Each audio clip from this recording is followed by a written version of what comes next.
How does an MSP benefit from the consistency of Azure relative to what they're used to doing in their own on-premises data center? Yeah.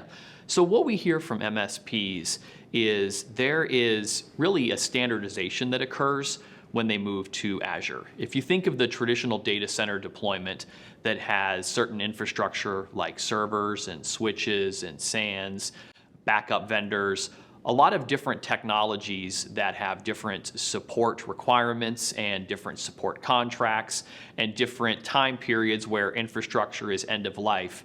By moving to Azure, a lot of that gets simplified.